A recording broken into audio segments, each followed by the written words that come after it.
আমার স্বামী রাজন যেদিন অফিসে যাওয়ার সময় শার্টে আয়রন নেই বলে কথা কাটাকাটির এক পর্যায়ে আমার চুলের মুঠি ধরলো, সেদিন ও বের হয়ে যেতেই আমি আয়নার সামনে গিয়ে চুলের গোড়া ধরে কাঁচি দিয়ে এক পোজ দিয়ে আমার 1.5 হাত লম্বা চুলগুলো কেটে ফেলেছিলাম। কেন জানি না চুলগুলো কেটে ফেলার পরেই হঠাৎ করে আমার ভেতরের রাগটা পানি হয়ে গেল।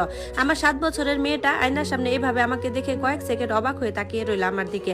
হঠাৎ করে সে হেসে দিয়ে বলল, mamma you are looking so cute. আমি সোজা শাওয়ার নিতে চলে গেলাম। বের হবার পর নিজেকে ভীষণ হালকা লাগছিল। বাসায় ফিরে আমাকে রাজন দেখে বিস্ময় মিশ্রিত ক্ষোভ নিয়ে তাকিয়ে থাকলো। আমি জানি বিয়ে 9 বছরের মাথায় আমার এরকম রিয়াকশন দেখে এতটা অবাক হয়েছিল যে এই ব্যাপারে কথা বলার সাহসও করেনি আমার সাথে। আমার ননদ দেখে বলল, মৌরি চুল কেটেছো কেন, তাও আবার এরকম বিশ্রী ভাবে? ছোট যদি করতে চাইতা তাহলে পার্লারে যাইতা, যেটা পারো না তা কেন করতে যাও? আমি বুঝি না কিছু। আমি হেসে বলেছিলাম, যে চুল সৌন্দর্য বর্ধনের চাইতে তার মালিককে আঘাত করতে দুর্বলতা হিসেবে কেউ ব্যবহার করে, তা থাকার চাইতে না থাকাই শ্রেয় আপু। রাজন রক্ত চক্ষু নিয়ে তাকিয়ে থাকলেও কোনো উত্তর করেনি। আর আমার ননা সবটা বুঝেও ভাইয়ের দোষটা খুব কৌশলে এড়িয়ে গেলেন।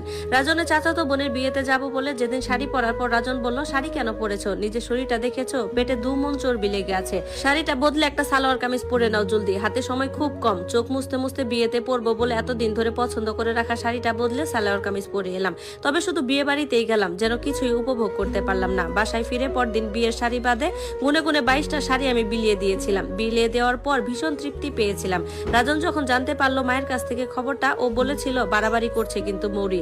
আমি হেসে বলেছিলাম, বরং যে কাপড়গুলো পরার মতো সৌন্দর্য আমার নাই সেগুলো জমিয়ে রাখাটাই আমার কাছে বাড়াবাড়ি রকমের অপচয় মনে হয়। ইলিশ মাছটা ঠিক আমি আমার শাশুড়ির মতো ভালো রান্না করতে পারি না। শুনতে শুনতে 10 বছরের মাথায় আমি ইলিশ মাছ পাকাপোক্ত ভাবে রান্না করা নিজেই বন্ধ করে দিই।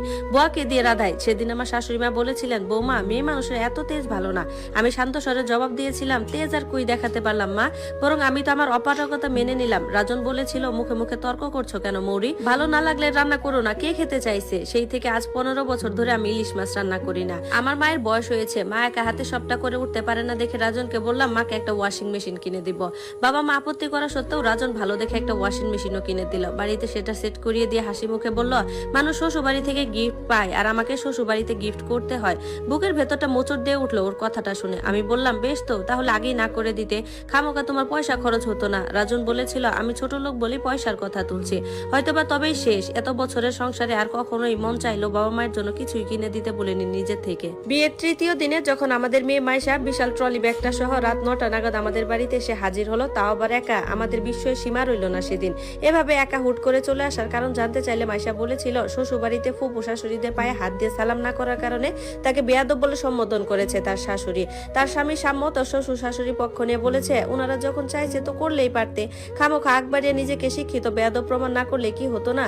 উত্তরে মাইশা বলেছে যে যারা এটা জানে না যে পায়ে হাত না দিয়েও সম্মান করা যায়, তারা সম্মান পাওয়ারই যোগ্য না। এই কথা বলে সেও এক মুহূর্ত ওই বাড়িতে আর দাঁড়ায়নি। যে বাড়িতে যেতে না যেতেই তারা সে কতটা আদব আর কতটা বেয়াদব সেটা যাচাই করে ফেলেছে।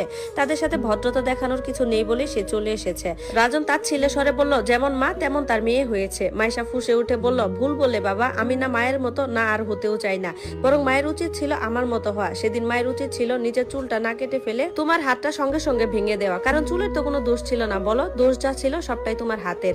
শাড়িগুলো সেদিন বিলিয়ে না দিয়ে এগুলো আরো বেশি বেশি করে পরা উচিত ছিল মার, কারণ মা তো আর ফিল্মে নামতে যাচ্ছিল না যে বাতাসে শাড়ি উড়লে তার পেটটাও দেখতে সুস্মিতা সেনের মতো লাগতে হবে। মায়ের উচিত ছিল সারাটা জীবন ইলিশ মাছ নিজে হাতে নিজের মতো করে রান্না করা, কারণ সে তোমার মা না, সে তোমার বউ মৌরি ছিল। তাকে কেন তোমার মায়ের মতো করে রান্না করতে হবে, সবকিছু তার মতোই পারতে হবে? সে তো আমার মা, আমি তো আমার মায়ের হাতে রান্নাটা বেশ উপভোগ করতাম। আর শোনো বাবা, তুমি সেদিন তোমার শাশুড়িকে ওয়াশিং মেশিন কিনে দাওনি, দিয়েছে এক মেয়ে তার মাকে। মাকে দিয়ে সংসার করিয়ে আবার আমার সবকিছুই তোমার, আমার টাকাই তোমার টাকা, তোমাকে কেন বাইরে কাজ করতে হবে বলে ভালো মানুষটাকে ভুল বুঝিয়ে তার মাকে 2 পয়সা জিনিস দিয়ে সেটা নিয়ে গর্ব করে সেদিন মা না তুমি ছোট লোকের পরিচয় দিয়েছিলে। ভাবছো মা আমাকে এসব শিখিয়ে বড় করেছে? না বাবা, ভুল ভাবছো। বরং আমি তোমাদের মতো এইরকম পুরুষের আচরণ দেখে নিজেকে তোমাদের মতো পুরুষদের যোগ্য করে গড়ে তুলেছে, যেন আমাকেও মায়ের মতো একটার পর একটা স্যাক্রিফাইস করে পুরো একটা জীবন কাটাতে না হয়। আর আমি সেটা কাটাবো না, আর তাই চলে এসেছি আমি সেখান থেকে। আর আমি জানি তুমি আমাকে তাড়িয়েও দিবে না। কেন জানো বাবা? কারণ তুমি আমার বাবা, আর বাবারা পরের মেয়েকে যত সহজে আঘাত করতে পারে নিজের মেয়েকে তত সহজে পারে না। আমি মাইশার কথায় ভেতরে ভেতরে কাঁপতে থাকি, কিন্তু কেন জানি আমার চোখের জল আসে না। আমি ভারসাম্য হারিয়ে ফেলি না, কোনো এক অদৃশ্য শক্তি যেন আমাকে শক্ত করে ধরে রাখে। আমি মাইশাকে দেখি, mama you are looking so cute বলা মেয়েটা দেখি যেন আমার সামনে এক অপরিচিতা দাঁড়িয়ে। আমি তাকে চিনেও চিনতে পারছি না, বুঝলেও বুঝতে পারছি না। রাজন চট করে বসা থেকে উঠে পকেট থেকে সিগারেট বের করে সেটাতে আগুন ধরিয়ে বাসা থেকে বের হয়ে যায়। মা টেবিলে খাবার দাও তো, খুব ক্ষুধা পেয়েছে বলে নির্লিপ্ত ভাবে মাইশা ওর রুমে গিয়ে গান ছেড়ে কাপড় কাপড় বদলাতে বদলাতে গুনগুনিয়ে নিজেও গান ধরে।